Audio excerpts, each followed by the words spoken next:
Let's see here. The thing that I'm most terrified of is go lay down. Go lay down. The thing I'm most terrified of is the second death. But how can you be terrified of the second death if you ain't terrified of the first death? And how can you not be terrified of the first death if you have to go through life and not be considered a coward? Because you have to die first, the first death, in order to die a second death. But I'm not really scared of the first death. I'm more or less scared of the second death. If you can understand that. If you can understand that. You know, and that's the most thing that I'm afraid of, is the second death. You know, and being a paranoid schizophrenic, you know, growing up in Detroit, Michigan, I've always felt like I'd be shot. You know, because I'd ride with the riders and bang with the bangers. You know, and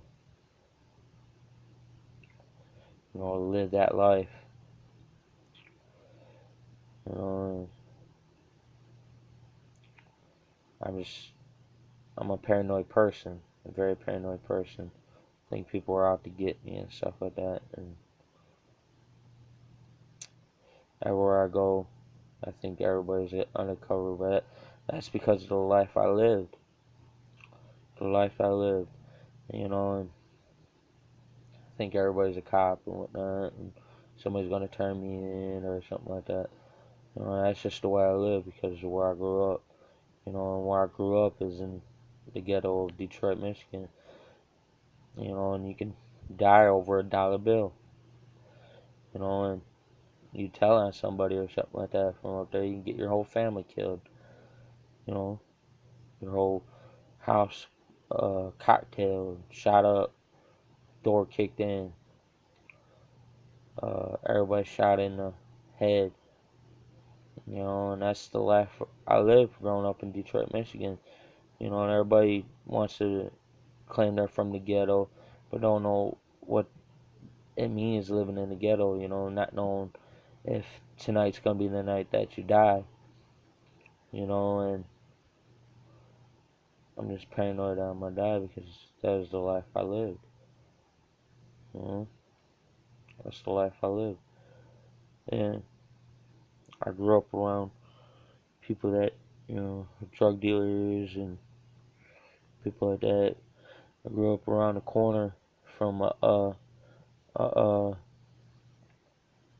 what you call it, a motorcycle game, and they'd have dudes on top of the building with assault rifles and stuff like that. You know what I'm saying? And everything else, and they have fights every night and everything else, and not just that, but thugs from around the way, you know what I'm saying, would come around and shooting their guns and stuff like that. And the schoolyard was a gun range. You know what I'm saying? The playground was a gun range, if you can understand it. You know, no joke. Cops are scared to patrol Detroit because they can lose their lives.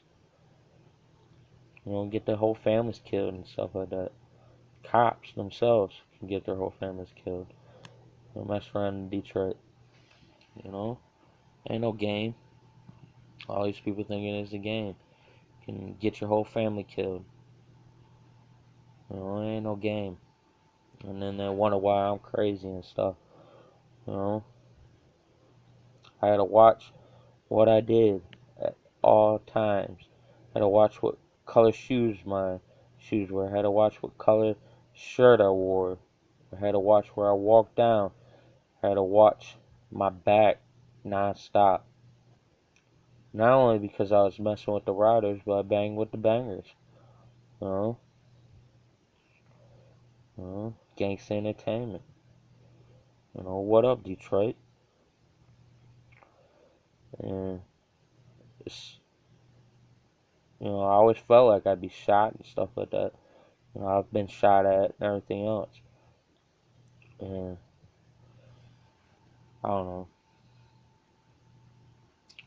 I've done a lot of things. You know,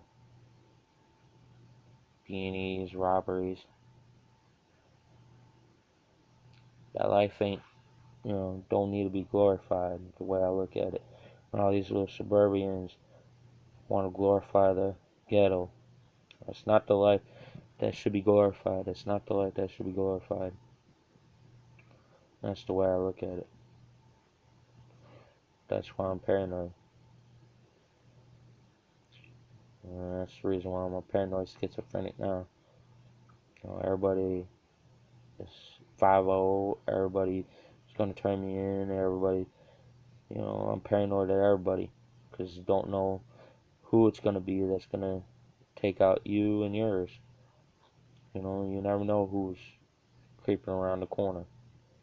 And you never know what's going to be your time. You never know when it's going to be your time.